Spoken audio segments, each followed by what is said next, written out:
ഹരി ഓം. ദശകം 28, ശ്ലോകം 2. വിമധത്സു സുരാസുരേഷു ജാതാ സുരഭിസ്താം ഋഷിഷു നധാസ്തൃധാമൻ ഹയരത്നമഭൂതദേഭരത്നം ദുദരുശ്ചാപ്സരസസുരേഷു താനി. പദച്ഛേദം നോക്കാം. വിമധത്സു സുര അസുരേഷു ജാതാ. സുര അസുരേഷു, അതാണ് സുരാസുരേഷു ജാതാ. സുരഭിഹി താം ഋഷിഷു, സുരഭിസ്താം ഋഷിഷു നധാഹ തൃധാമൻ, നധാസ്തൃധാമൻ. സുരഭിസ്താം ഋഷിഷു നധാസ്തൃധാമൻ ഹയരത്നം അഭൂത് അധ ഇഭ രത്നം. ഹയരത്നമഭൂതദേഭരത്നം, അഭൂതദേഭരത്നം. ഹയരത്നം അഭൂത് അധ ഇഭ രത്നം, അതാണ് ഹയരത്നമഭൂതദേഭരത്നം. ദ്യു തരുഹു ച അപ്സരസഃ സുരേഷു താനി. ദുദരുശ്ചാപ്സരസസുരേഷു താനി. ദ്യു തരുഹു ച ദുദരുശ്ച അപ്സരസഃ സുരേഷു താനി.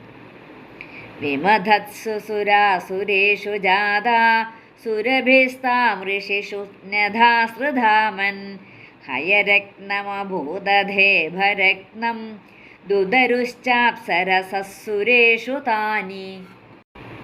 ദശകം 28 2-ാം ശ്ലോകത്തിൻ്റെ അന്വയവും അർത്ഥവും നോക്കാം. ഈ 2-ാം ശ്ലോകത്തിൽ കാമധേനു, ഉച്ചൈശ്രവസ്, ഐരാവതം, കൽപ്പവൃക്ഷം, അപ്സരസുകൾ ഇവയുടെ ഉത്പത്തിയാണ് വർണ്ണിക്കുന്നത്. സുരാസുരേഷു വിമധത്സു സുരഭിഹി ജാതാ. സുരാസുരേഷു, സുരന്മാരും അസുരന്മാരും, അതാണ് ദേവന്മാരും അസുരന്മാരും വിമധത്സു നല്ലവണ്ണം മഥനം ചെയ്യുകയെ കാമധേനു ഉണ്ടായി. സുരഭിഹി, അതാണ് സുരഭി എന്ന് പറയുന്നതിനാണ് കാമധേനു എന്ന് പറയുന്നത്. ആ സുരഭിഹി ജാത, കാമധേനു ഉണ്ടായി. ഹേ ത്രിധാമൻ ത്വം താം ഋഷിഷു നധാഹ. ഹേ ത്രിധാമൻ, അല്ലയോ സർവവ്യാപിൻ, അവിടുന്ന് ആ കാമധേനുവിനെ മഹർഷിമാരിൽ അർപ്പിച്ചു. ഹേ ത്രിധാമൻ ത്വം ത്വാം ഋഷിഷു നധാഹ. അധ ഹയരത്നം ഇഭരത്നം ദ്യുതരുഹു അഭൂത്. അധ അനന്തരം ഹയരത്നം, ശ്രേഷ്ഠമായ അശ്വു, അതിനെയാണ് ഉച്ചൈശ്രവസ് എന്ന് പറയുന്നത്. പിന്നെ ഇഭരത്നം, ആ ശ്രേഷ്ഠമായ ഗജം, ആന, ഐരാവതം. പിന്നെയോ ദ്യുതരുഹു, കൽപ്പവൃക്ഷവും അഭൂത് ഉണ്ടായി. അപ്സരസഹ ച അഭൂവൻ, പിന്നെ അപ്സരസ്ത്രീകളും ഉണ്ടായി. താനി സുരേഷു നഥാഹ, ഇവയെല്ലാം ദേവന്മാർക്കും ഭഗവാൻ അർപ്പിച്ചു, ഇവയെല്ലാം ദേവന്മാർക്കും കൊടുത്തു. അപ്പം ഔചിത്യം നോക്കിയാണ് ഭഗവാൻ ഓരോന്നും ഓരോരുത്തർക്കും കൊടുത്തത്. അപ്പോൾ അങ്ങനെ ആ കാളകൂട വിഷത്തെ ശിവൻ പാനം ചെയ്തതിൻ്റെ ശേഷം ദേവന്മാരും അസുരന്മാരും ചേർന്ന് പാലാഴി മഥനം വീണ്ടും തുടർന്ന് ചെയ്തുകൊണ്ടേയിരുന്നു. അപ്പോൾ സുരഭി എന്ന പശു പാലാഴിയിൽ നിന്നും പൊങ്ങി വന്നു. ആ സുരഭിക്ക് കാമധേനു എന്നും പറയും. അപ്പം അതിനെ നെന്തിരുവടി മഹർഷിമാർക്കായിട്ട് ദാനം ചെയ്തു. അതിനുശേഷം അനന്തരം ആ ഉച്ചൈശ്രവസ് എന്ന കുതിരയ്ക്ക് തുല്യമായ ശ്രേഷ്ഠമായ കുതിരയും ഐരാവതത്തിനു തുല്യമായ ഗജേന്ദ്രനും ഉദ്ഭവിച്ചു. അതിനുശേഷം ആ നന്ദനോദ്യാനത്തിലെ കൽപ്പവൃക്ഷത്തിനു തുല്യമായ ദേവവൃക്ഷവും തുടർന്ന് ദേവസ്ത്രീകളും ഉദ്ഭവിച്ചു. അവയെല്ലാം ഭഗവാൻ എന്ത് ചെയ്തു? ദേവന്മാർക്ക് നൽകി.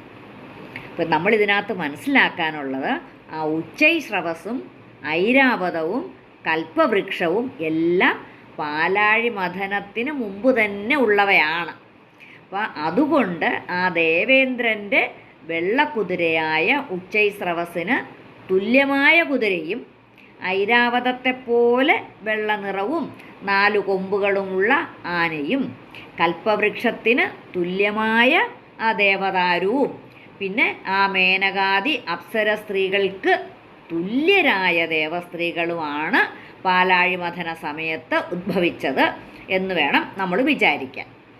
അമൃതമഥനത്തിന് എന്താ പറയണ്ട ആ കാരണമായ ആ ശാപകഥയിൽ പോലും ഐരാവതവും കൽപ്പകപ്പൂമാലയും ആ മേനക എന്ന അപ്സരസും മറ്റും കാണപ്പെടുന്നുണ്ടല്ലോ.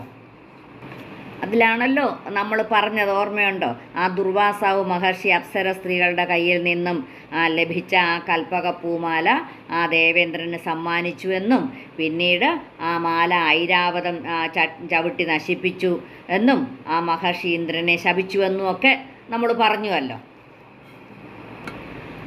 വിമഥസ്സു സുരാസുരേഷു ജാതാസുരഭിസ്താമൃഷിഷു ജ്ഞഥാസൃധാമൻ ഹയരത്നമഭൂതധേഭരത്നം ദുദരുശ്ചാപ്സരസസുരേഷു താനി.